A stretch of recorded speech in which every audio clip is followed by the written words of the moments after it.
Hello and welcome back to Vox Terra. So in the last show, or an earlier show, we looked at, the new emergence of new variants and COVID-19 variants. And we talked about, the really underreported issue of lack of vaccine access globally, underreported regarding the patent sharing issue, how none of the media is even talking about that these big pharmaceutical companies are really sitting on patents that were publicly funded and are unwilling to share them. And they got a lot of lobbying influence and that kind of thing. But another reason why these variants emerge is because of so let me back up. Let's say now, you saw the show, but you're vaccine hesitant or you're an anti-vaxxer. You're like, dude, I wouldn't want to get vaccinated even if I had access to a vaccine. Well, and so another thing we should look at is why is it that society is so hesitant to use physical means to slow the spread? By physical means, I mean like limiting seating capacity, those closures we saw where society was really largely closed down to necessary services.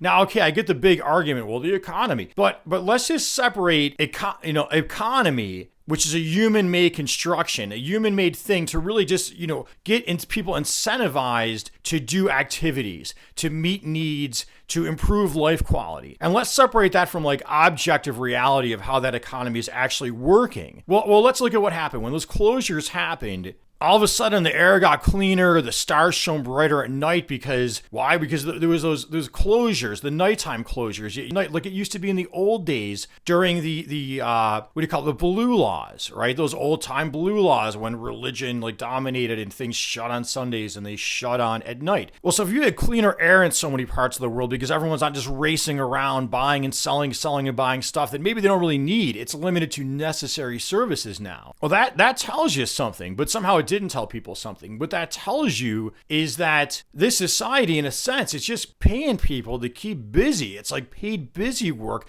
that is pumping our biosphere, our very living environment, our waters, our air, our soil, full of toxic pollutants and greenhouse gases. Well, that's what I was hoping was going to come out of COVID-19, is just really questioning how things are done and how we could do things differently. But so in the big picture, why didn't that happen? Why is there this question, hesitation to even question, well, maybe we should limit things. Maybe we should slow things down, change things. Well, one, you got just that power and influence of not just pharmaceuticals here, but also that fossil fuel petrochemical industry and really any industry. And if you start to kind of wake up to that and think about it, well, then you got the rabbit hole of what I call fake conspiracy theories. So who puts out these fake conspiracies? And by that, I'm talking about climate change denial, as well as some of the COVID-19 denial we saw at the outset of the pandemic. So I really want you to go back to an article I highlighted for you earlier in this pandemic by a group called Desmog. Desmog, if you never heard of them, is an excellent journalistic organization, and they specialize in following the money. So this April of 2020 Desmog article titled, COVID-19 Liberate Groups Are the Same Ones Pushing Climate Denial by Steve Horn. Now, Liberate groups, that was at the height of when in the US of A, we were seeing those armed protesters. So here what Steve Horn is looking at is where's the money coming from to fund these ideas, to organize this stuff. So listen to this,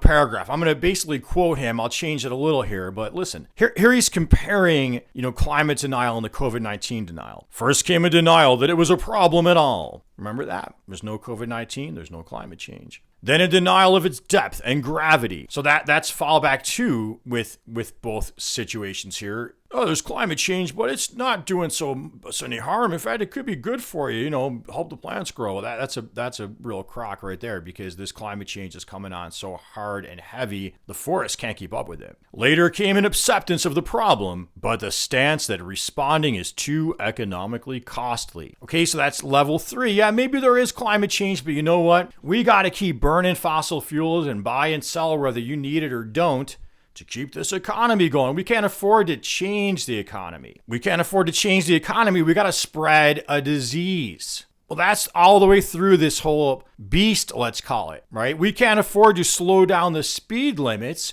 We're going to accept some people getting killed on the roads because we got to keep the race going. And where is the race leading? That's what I'm asking you. Where's this race leading? Where have you seen it lead over your lifetime? Then he goes on to say, The well-funded machinery that sowed doubt about climate is now sowing seeds of doubt over the economic and public health response to COVID-19. So he goes on to itemize some of that well-funded machinery. And you got some of the usual suspects if you're into climate change coming up. In the case of what former President Donald Trump, and this article was written when Trump was still president, I'm just saying former president, called the Liberate movement. One major thread tying those groups together is the State Policy Network, or SPN. Well, this here SPN he describes as a network of what he calls conservative think tanks promoting a pro-corporate agenda. I'll nuance that, okay? I don't use the word conservative disparagingly because I think conservative is a fine identity. I just want to show you if that's how you identify how your movement or, that movement, in some ways I'm conservative, so I could say our movement is hijacked by these reckless elements of the business community. So again, I'm not even going to say pro-corporate agenda. I'm going to say like pro-reckless elements of the business community agenda. And he says they receive money from Koch family. Again, if you're into climate change, you'll know Koch family has been a big funder, at least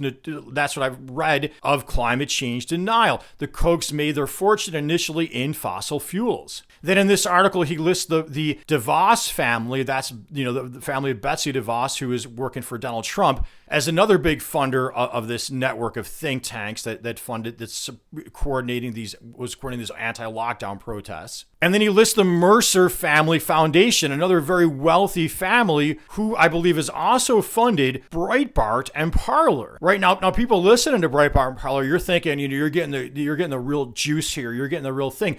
Is it highlighted? That money's coming from the Mercer family. And then he goes on to show some of the groups that were lobbying President Trump to just get everything reopened, back to normal, were Tea Party Patriots. And I'd like to point out, the Tea Party, remember, they got, hijacked, in my opinion, by the Kochs. From what I remember, during Obama time, when Obama wanted to do that cap and trade to limit greenhouse gases in the atmosphere, it was like a market-friendly scheme. So everybody could have kept their fun capitalism going, wheeling and dealing while they lower carbon limits. Well, the Tea Party rose up to say, hey, big government, blah, blah, blah, funded by the Kochs. Okay, the Kochs who made their money in fossil fuels. But they're telling their followers, hey, you're standing up to the conspiracy, you're standing up for freedom.